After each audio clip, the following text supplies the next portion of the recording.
Alright, reviewin na naman natin ang isa pang MRI o X-ray review nitong 3M na to. No? Nagbasa na naman ng radiologic findings as if marunong, no? Scoliosis. Pero na siya, na-stroke ka talaga? Kailan ka na-stroke? February. Ayan, nagbabasa na naman. Hindi pinakita pero binasa niya na yung reading eh.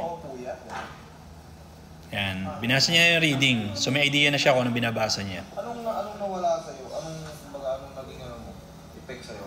Kala ko marunong magbasa, oh. Okay. Stroke to, ah. Seizure ka? Stroke ang pinag-uusapan dito, ah. And yet binabasa niya yung, ewan ko, MRI ba to? O X-ray. X-ray actually binabasa niya. Hindi.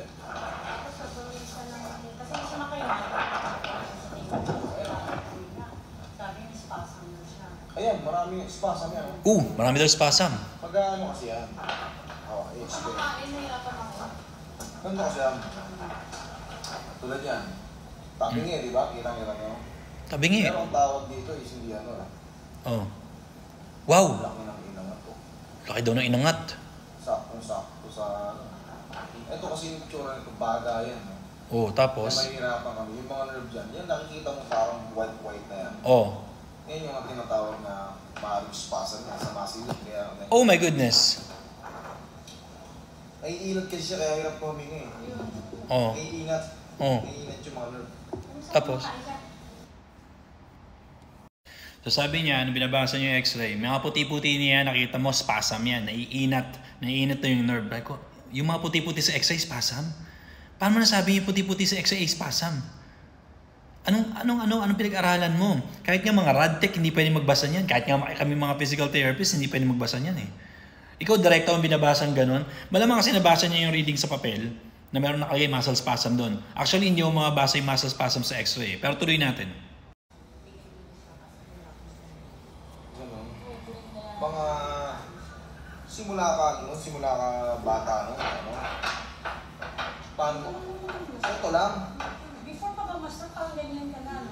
Stroke pinag-uusapan, ha? Pero X-ray binabasa. Ito kasi ang tawag dito, parang dextroscoliosis to eh. Parang daw. Dextro.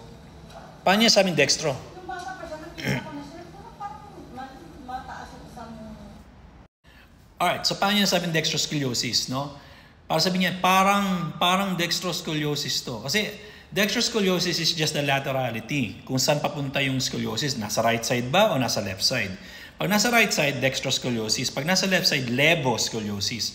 So malamang, sabi ko nga sa inyo from the beginning ng video, malamang nabasa niya na yung findings ng doktor na sinasabi siguro mild dextroscoliosis o mild levoscoliosis. So malamang nabasa niya mild dextroscoliosis kaya sabi niya na, ito parang dextroscoliosis to. Kasi malamang nabasa niya kasi hindi pinakita sa buong video na nabasa niya yung reading eh. Hinahawakan na lang niya yung film, no? Pero tuloy natin. Ano na? Kala ko, ngayon lang eh. Ngayon lang edad niya. Pero nag-ano siya, parang umayos. Mas nag-trigger lang to. Siyempre, pag lumalaki ka na, yung buto natin, lumalaki, magiging strong tayo.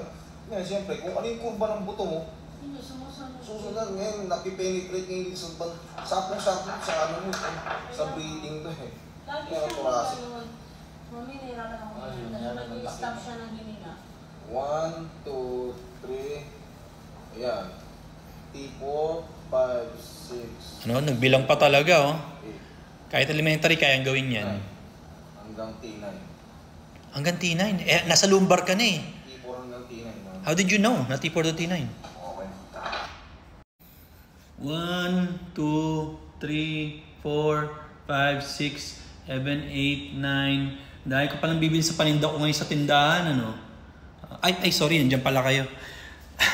Guys, binasa niya T4 to T9 daw. Pero totoo lang, hindi niya nababasa sa X-ray. Hindi niya alam yung level nun sa X-ray. Promise, I guarantee you, hindi niya alam yung level ng T4 to T9 sa X-ray. Kasi malamang nabasa niya na yun sa radiologic findings, no?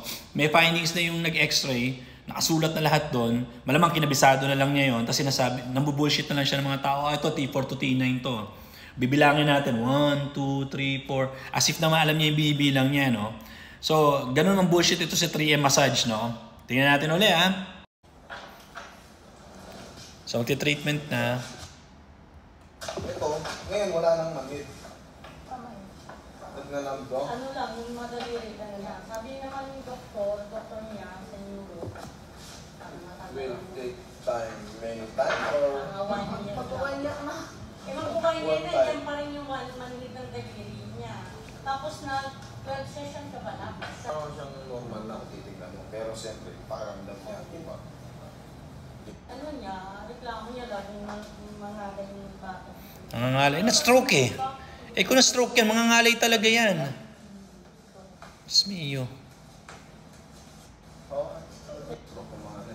Wala na. Ano yung nagtatanong niya? Pag nilalamig siya lalo sa Kasi parang call center.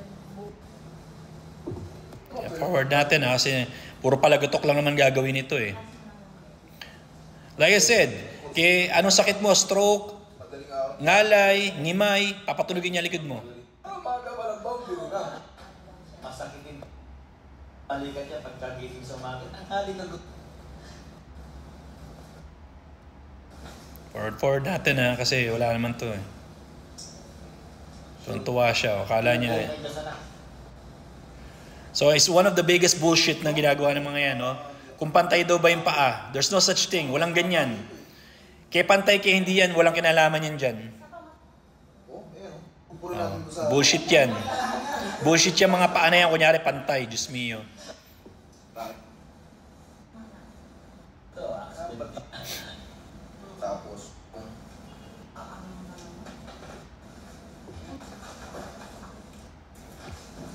So minsan wala na, no? Pantay mo yung paa? Pantay ba? Parang nakaangat yata dito sige, patunugin natin para magpantay. Ayan, pantay na. Pantay na, eskwalado na. Parang nagbibilyar lang Alright guys, yung mga ganitong klaseng practitioner gaya ni Trian na may magbasa ng film, walang karapatan ito magbasa ng film. Babanatan nyo mga discarded diploma. Walang kinalaman ng diploma dito. Binubullshit kayo ng tao. So kung tingin nyo, tama pa rin na ginagawa niya to, di pumunta kayo, malamang hampas lupa talaga kayo mag-isip. Sabi nga ng mga kabataan ngayon, slap soil ka mag-isip, kaya pupunta ka dyan. Guys, uso ang pertussis ngayon, kaya uso ang bullshit. Right? So, the thing is this, wala siyang karapatang magbasa ng MRI or X-ray. Na-stroke yung pasyente, according dun sa reading niya, sa sinasabi niya, na-stroke yung pasyente. Natural, yung right side niyan, mga ngalay, mamamanhid, kasi nga na-stroke. So nagagalit pa yung mga parang masama pa loob ng kamag-anak na sabi ng neuro, 1 year, mawawala lang yan, 1 year na, hindi pa rin mawawala. Hindi na talaga mawawala yun. Kaya nga sinasabi ko, di ba, ang stroke, past 6 months, lumagpas ng 6 months ang stroke, kung nangangalay yan, chances are ganyan na yan habang buhay, permanente na yan.